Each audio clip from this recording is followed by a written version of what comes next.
Inay, matagal ka nang wala. Mula pa ng bisperas ng bagong taon ng 2016. Alam namin na papanaw ka anytime mula pa ng September. Sa Niagara Falls sana ang Paskuhan, dahil sa lagay mo ay sa Markham namin ipinagdiwang. Pero hindi namin alam na bisperas ng bagong taon, ikaw ay papanaw.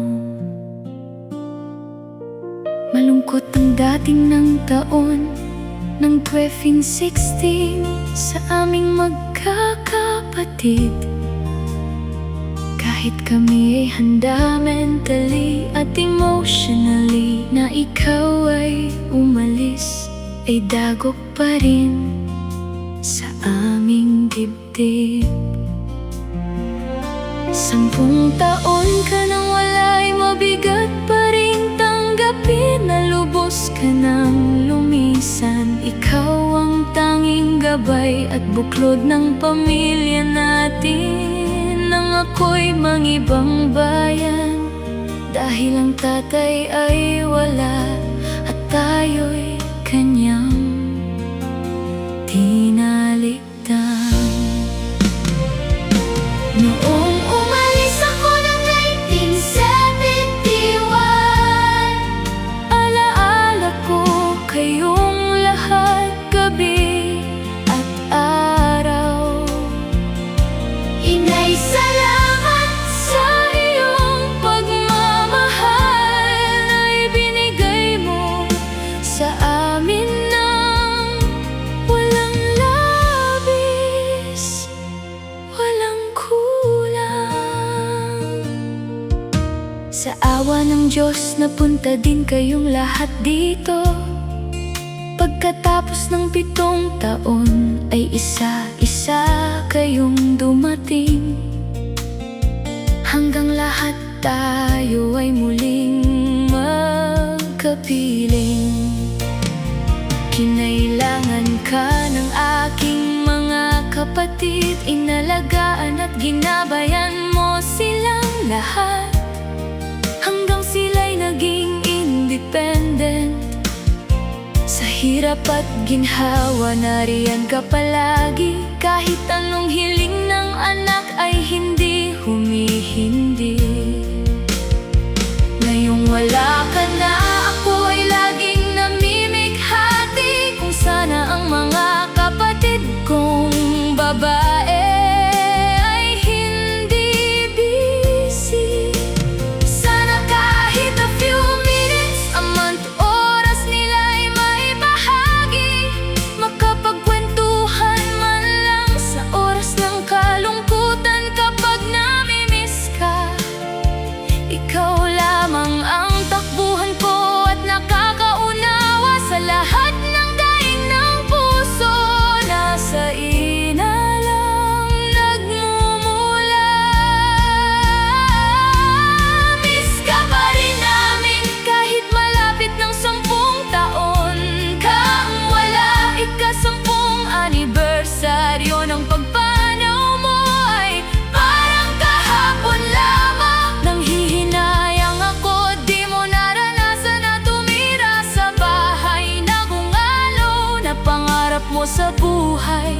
Ang panganay at bunso mong anak ay parehong may bungalow. Nagpapaalaala sa akin bawat araw ng iyong pangarap na hindi mo nakamtan.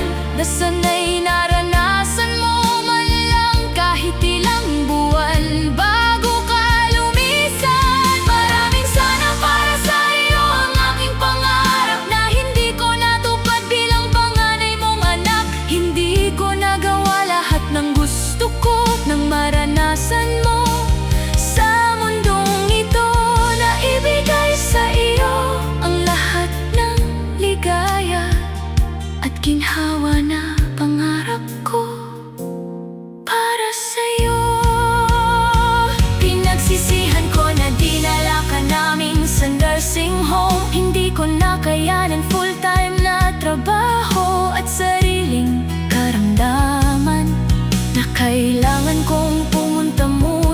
emergency. Bago kita madalaw, talagang ang pagsisisi ay palaging nasa huli.